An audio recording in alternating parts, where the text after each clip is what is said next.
अवधूत चिंतन श्री गुरुदेव दत्त श्री स्वामी समर्थ. कसे आहात मित्र आणि मैत्रिणींनो? आय होप मस्त असाल तर मस्तच राहा. एक नजर खरेपणावर या चॅनलमध्ये तुम्हा सर्वांचे अगदी मनापासून स्वागत करते. तुमच्या सर्व चांगल्या इच्छा पूर्ण होऊ देत अशी महाराजांच्या चरणी प्रार्थना करते आणि व्हिडिओला सुरुवात करत आहे. तर मित्र आणि मैत्रिणींनो, आपण आज बोलणार आहोत लक्ष्मी, आपली येणारी धनलक्ष्मी आपण कसं टिकवू शकाल. कमावण्यासाठी आपल्याला भरपूर आपण धडपडत असतो. दिवस अगदी सकाळी उठल्यापासून ते संध्याकाळी झोपेपर्यंत आपल्याला प्रत्येकाला, असणाऱ्याला आणि नसणाऱ्यालाही, प्रत्येकाला धन हवं असतं, प्रत्येकाला एक समाधान हवं असतं. प्रत्येकाला असं वाटतं की माझं आयुष्य अगदी असं समाधानकारक जाऊ दे, आणि त्यासाठी, समाधानासाठी आपल्याला ऐहिक बाजू ही तेवढीच भक्कम लागते. आणि त्यासाठीच आपण सकाळपासून अगदी संध्याकाळपर्यंत झटपटत असतो. कुठल्या धंद्या पाण्यात आपल्याला कधी 2 रुपये मिळतील, आपण कसं नाही का आपला उदरनिर्वाह करून किंवा समाधानकारक उदरनिर्वाह करण्यासाठी आपल्याला जी काही मिळकत मिळवण्यासाठी आपण धन कमवत असतो, आपल्या कष्टाचा मोबदला मिळवत असतो. तो मोबदला आलेला टिकून राहिला. आता नाही का आपण समजा 100% मिळवत आहोत आणि त्यातलं 5% तरी बाजूला राहिलं किंवा शिल्लक राहत असेल, तो आपल्या पुढच्या कुठल्याही अडीअडचणीसाठी, येणाऱ्या कुठल्याही संकटासाठी आपल्याला त्याचा उपयोग करता यावा, यासाठी ते टिकून राहणंही तेवढंच महत्त्वाचं असतं. तर आपल्या घरामध्ये आपल्या कष्टातील येणाऱ्या मोबदला, त्यातला काहीतरी अंश आपल्याकडे घरात आपल्या शिल्लकच राहावा, आणि ते म्हणजे लक्ष्मी टिकून राहणे. धनाला लक्ष्मी म्हटलेलं आहे. आपल्या येणाऱ्या 5 रुपयाला, 2 रुपयाला सुद्धा लक्ष्मी म्हटलेला, 1 रुपयाला सुद्धा ती आपली लक्ष्मी आहे. आणि तिचं टिकून राहणं आपल्या घरामध्ये अत्यंत अत्यंत महत्त्वाचं आहे आणि प्रत्येकाचं राहिलंच पाहिजे. कसे आपण कशाचीही तडजोड करू शकतो. असतील कुणाचे संबंध कुणाच्या बाबतीत चांगले, त्याच्या पाठीशी समजा की बाबा आता तर अशात तरी कसं आहे माहिती आहे का, कोणी कोणाला 2 रुपयाच्या सुद्धा विषयाने एखाद्या वेळी दिलं तरी दुसऱ्या वेळी, तिसऱ्या वेळी मात्र तो देईल याची काही गॅरंटी असू शकत नाही. देतही नसतात कोणी कोणाला. कारण आता एवढ्या महागाईच्या आणि असल्या दगदगीच्या दिवसात प्रत्येकाच्या इन्कमिंगनुसार खर्चही असतोच तसा. आणि त्यामुळं ज्याची त्याची म्हणजे आपापली लक्ष्मी टिकून ठेवण्याचं एक म्हणजे समाधान पाहिजे असेल आयुष्यामध्ये. जर आपल्या संसारामध्ये प्रत्येक विषयामध्ये तुम्हाला जर समाधान पाहिजे असेल, एक सुखी जीवन जगायचं असेल, तर तुमच्या 50% न सोडा आपल्याला 5 तरी टक्के बाजूला सेव्हिंग केलीच पाहिजे. त्याशिवाय तुम्हाला तुमच्या अडचणीवर मात करता येणार नाहीये. नाहीतर येणारी कुठलीही वेळ अशी सांगून येत नाहीये, आणि त्यामुळे मग नंतर आपण दुःखी होतो. तेव्हा आपल्या लक्ष्मीची आपल्याला किंमत पण कळते. तर त्यासाठी प्रत्येकाने आपापल्या लक्ष्मीची किंमत करावी, त्यांची म्हणजे आदर करावा, आणि ते टिकून कसं राहील यासाठी प्रत्येकाने धडपड केलीच पाहिजे. आणि त्याचसाठी हे काही उपाय आहेत की जो आपण समजा आता सकाळी ब्रह्ममुहूर्तावर उठून आपलं सर्व आवरून घेऊन जेव्हा ब्रह्ममुहूर्त आपलं उजळतं तेव्हा आपण दिवा बत्ती करत असतो. ब्रह्ममुहूर्तावर पूजा, सकाळची पूजा आपली ब्रह्ममुहूर्तावर होतेच असं नाहीये, पण कमीत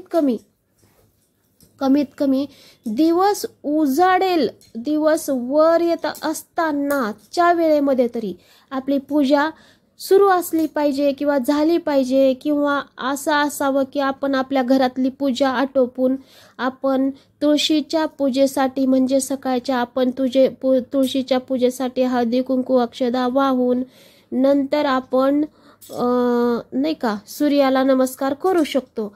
तर अशा पद्धतीचं जरी तुमचं टायमिंग असेल तरीही शुभच आहे. कारण प्रत्येकालाच शक्य असतं असं नाही की सकाळी ब्रह्ममुहूर्तावरच उठलं पाहिजे त्या वेळेनुसार. समजा तुम्ही पारायण करत आहात, कुठल्या म्हणजे नाही का गुरुचरित्राचा असेल, स्वामी चरित्राचा असेल, कुशाचा असेल, तर त्यावेळेला तुम्हाला स्वाभाविकच आहे तुम्ही उठतही असाल तेवढ्या म्हणजे ब्रह्ममुहूर्तावरती उठतही असाल. ब्रह्ममुहूर्त म्हणजे काय तर दिवस उजळण्याच्या आधी म्हणजे सूर्य वर येण्याच्या अगोदरचा काळ, म्हणजेच की आता समजा 5, 4:30, 5, 4 वाजता अशा टायमिंगमध्ये. कारण कसं आहे त्या आपल्याला जेव्हा पारायण करायचं असतं, आपण जेव्हा कुठल्या स्वामी चरित्राचा असू दे, गुरुचरित्राचा असू दे किंवा अजून कुठल्या विधी करायच्या असतील काही, तर त्यावेळेसाठी आपल्याला एक अर्धा 1 तास कंपल्सरी जास्तीचा द्यावाच लागतो. आणि त्यावेळेची टायमिंग म्हणजे अगदी शांत असते, सगळं कसं प्रसन्न वाटतं आणि म्हणून ती वेळ त्या वेळेला द्यावंच लागतं. आणि त्यामुळं आपलं दिवा ही वेळेत नाही का म्हणजे ब्रह्ममुहूर्तावर जे पूजा करतात, दिवा लावतात ते तर ठीकच आहे, पण घराच्या मुख्य दरवाजावर सर्वजणच दिवसा म्हणजेच की सकाळच्या टायमिंगमध्ये दिवा लावतातच असं नाही. फार कमी प्रमाणात हे पाहायला भेटतं की सकाळीही दिवा लावायला. हां, सकाळी फक्त आणि फक्त मला तर असं वाटतं की आपण काही वेळेला अमावस्या पौर्णिमेला हा प्रकार करतो की हे नाही का नियम पाळतो की सकाळी आणि संध्याकाळी दिवा लावायचा. त्याशिवाय आपण जर खरं सांगायचं म्हणजे आपण दिवाळीतच सकाळ संध्याकाळ टायमिंगने सगळे नाही का दिव्याच्या बाबतीत, दीप प्रज्वलन करायच्या बाबतीत हे सगळं करत असतो. अन्यथा म्हणजे नाही का पूर्ण वर्षभर आपण सायंकाळी जे पद्धत आहे त्या पद्धतीनुसारच करतो. पण काही जण टायमिंग इकडं तिकडं करतात, तर तसं नाही करायचं आहे. जेव्हा तुम्हाला दिवा लावायचा आहे तर लक्ष्मीच्या आगमनाच्या टायमिंगमध्येच तुमचा दिवा लावून झालेला असला पाहिजे. तेव्हाच तुमच्या म्हणजे नाही का तुमच्या घरातील लक्ष्मी टिकून राहील, तुमच्या येणारी लक्ष्मी धावत येईल. आणि राहिला विषय सकाळचा, तर सकाळचं सर्वजणच लावतात असं नाही आहे. तर ज्याचा त्याचा नाही का अडीअडचणीचा किंवा सगळ्या विषयाचा प्रश्न असतो आणि तिथं आपणही काही बोलू शकत नाही. पण संध्याकाळच्या टायमिंगच्या बाबतीत मात्र तेवढंच सांगेन की संध्याकाळची टायमिंग ही तेवढीच प्रभावशाली आहे, अत्यंत जास्त प्रभावशाली आहे असं म्हणायला हरकत नाही आहे. कारण संध्याकाळी प्रत्येक जरी डेली नाही होत असेल, रोजच्या रोजचं झालंच पाहिजे संध्याकाळी दिवाबत्ती, पण जर कुणाला नाहीच होत असेल की दरवाजावरती दिवा लावणं, तर सकाळी फक्त तुम्ही साफसफाई दरवाजा करू शकता. साफसफाई करणं म्हणजे काय तर थोडक्यात विषय असा असतो की बाबा तुम्ही स्वच्छ कपड्याने पाण्याने अगदी चौकट पुसून घ्यायची आहे, अगदी स्वच्छ करायचं आहे. आणि कपड्याने पुसून घेऊन नंतर थोडंसं सुकल्यानंतर लागलीच लक्ष्मीचे पावलं काढा, स्वास्तिक काढा. आता रांगोळीचे अगदीच कसं आहे हे स्वास्तिक काढणं, रांगोळी फार मोठ्या जरी रांगोळी नाही काढल्या तरी काही विषय नाही आहे. आता तर कसं आहे प्रत्येक वाराचे साचे भेटायला लागले आहेत, तुम्ही साच्यानं काढू शकता. अन्यथा आपल्याला लक्ष्मीचे पावलं काढायला येतात आणि स्वास्तिकही काढायला येतं, हा प्रत्येकाला काढायला येतं. आणि ज्यांना समजा की हा काढत बसायला वेळ नाही, तसं तर साचा उचलण्यापेक्षा टाकण्यापेक्षा अगदी इझी आणि एकदम परफेक्ट एक 2-4 चुटकीमध्ये आपले दोन्हीकडचे पाया आणि म्हणजेच लक्ष्मीची पावलं किंवा स्वास्तिक हे होऊन जातं. तर डेलीचं हे दोन्ही दरवाजा चौकटीच्या दोन्ही बाजूंनी हे करत गेलं तरी चालतं. आणि सकाळी हे करून झाल्यानंतर संध्याकाळी आल्यावर ते रांगोळी ठेवून तशीच रांगोळी बाजूला ठेवून त्याच्या साईडने सगळं साफसफाई करून घ्यायची परत एकदा संध्याकाळच्या टायमिंगला. म्हणजे काय तर दिवस मावळणे म्हणजे काय तर दिवस मावळण्याच्या अगोदर आपल्याला स्वच्छ करून घ्यायचा आहे उंबरठा. त्यानंतर संध्याकाळी म्हणजेच की सायंकाळच्या वेळेला थोडा अंधार पडलेला असतो. थोडक्यात काय तर आपण जेव्हा संध्याकाळची दिवाबत्ती करत असतो त्या टायमिंगच्या थोडंसं अगोदर काय करायचं आहे तर आपल्याला दिवा लावायचा आहे. दिवा त्या वेळेतच लावायचा आहे.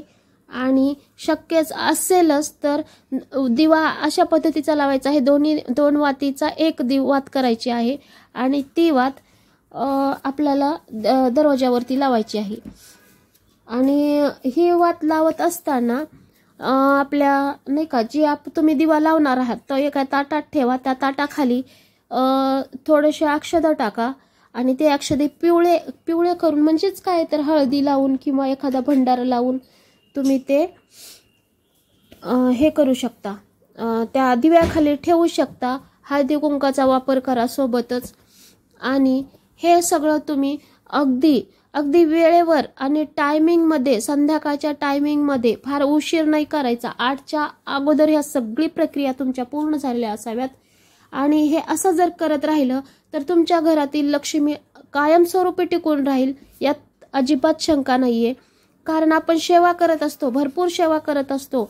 पण आपल्या घरात जर समजा जाळं जळमटं असतील, आपल्या घरात जर समजा ठेवण व्यवस्थित नसेल, असं अस्ताव्यस्त पडलेलं असेल सगळं काही, किंवा अस्वच्छ असेल सगळं, निगेटिव्हिटी पसरलेली असेल, तर स्वाभाविकच आहे आपल्या घरात लक्ष्मी टिकणारच नाहीये.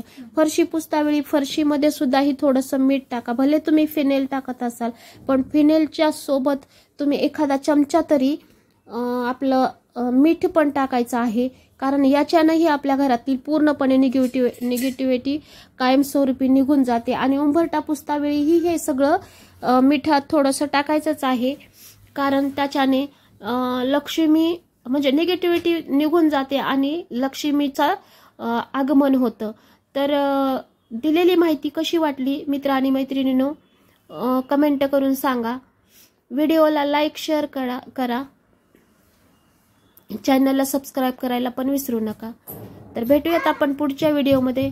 तोपर्यंत बाय बाय सर्वांना.